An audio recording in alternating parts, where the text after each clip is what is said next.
Hello बच्चों, welcome back to dream chemistry classes. Please subscribe this channel. देखिए, आज के इस वीडियो लेक्चर में हम बात करेंगे क्लास 10 साइंस की जो प्रैक्टिस वर्कबुक है उसकी वर्कशीट नंबर 8। यहाँ कंटेंट रहता है metal and non metal. First question है, the reactivity of noble gas is very low. Why? जो नोबल गैसेज होती हैं वो उनकी रिएक्टिविटी बहुत कम होती है। क्यों? क्योंकि देखिए, इनका जो आउटर मोस्ट ऑर्बिटल है वो क्या होता है, फुलफिल होता है।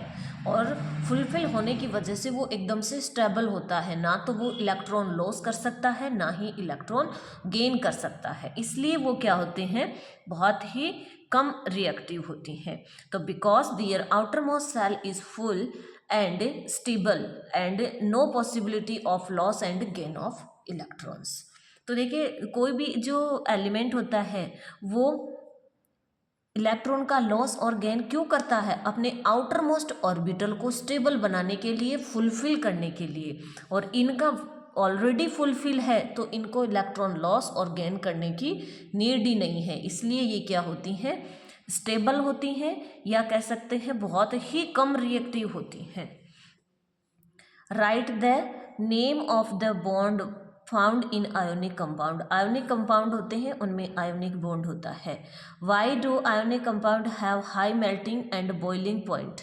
तो जो आयोनिक कंपाउंड होते हैं उनके अंदर देखिए आयंस होते हैं, और आयंस अपोजिट आयन एक दूसरे को क्या करते हैं, स्ट्रांगली बाउंडेड रखते हैं।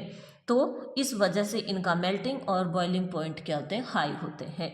तो because of the strong electrostatic force that hold the oppositely charged ion together. Question number 4, write the electron dot structure of sodium and magnesium. तो देखिए, सोडियम का जो एटॉमिक नंबर होता है वो 11 होता है, और ये इलेक्ट्रॉनिक कॉन्फ़िगरेशन होता है 2s1। तो देखिए, इसके आउटर मोस्ट ऑर्बिटल में 1 इलेक्ट्रॉन होता है। तो इसका इलेक्ट्रॉन डॉट स्ट्रक्चर हम इस तरह से बनाएंगे। ये इसका न्यूक्लियस है, ये फर्स्ट शेल है जिसके अंदर 2 इलेक्ट्रॉन है, ये सेकंड शेल है जिसके अंदर 8 इलेक्ट्रॉन है, और ये थर्ड शेल है जिसके अंदर ओनली 1 इलेक्ट्रॉन है। इसी तरह से मैग्नीशियम एटॉमिक नंबर होता है 12, इलेक्ट्रॉनिक कॉन्फ़िगरेशन ये इस तरह से 2s2। ये क्या है, इसका न्यूक्लियस है, और ये फर्स्ट सेल जिसमें 2 इलेक्ट्रॉन, ये सेकंड सेल जिसमें 8 इलेक्ट्रॉन, और ये थर्ड सेल जिसमें 2 electron. Question number 5, find the difference between the mineral and ore. Mineral and ore में क्या डिफरेंस होता है?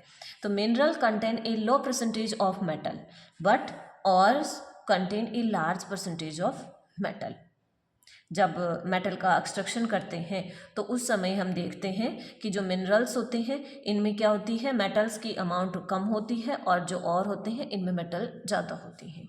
फिर है roasting and calcination.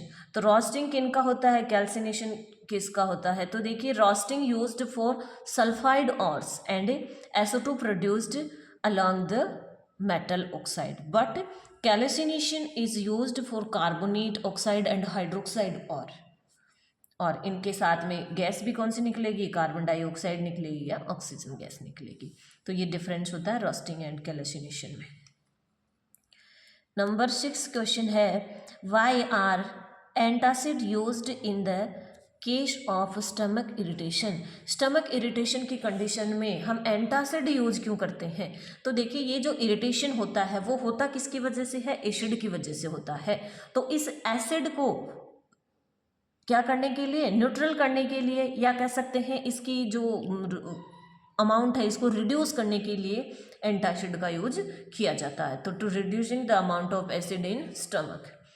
Question number 7, write the, और इस तरह का ये जो एंटासिड है इसका बहुत ही इंपॉर्टेंट एग्जाम्पल है milk of magnesia. Milk of magnesia.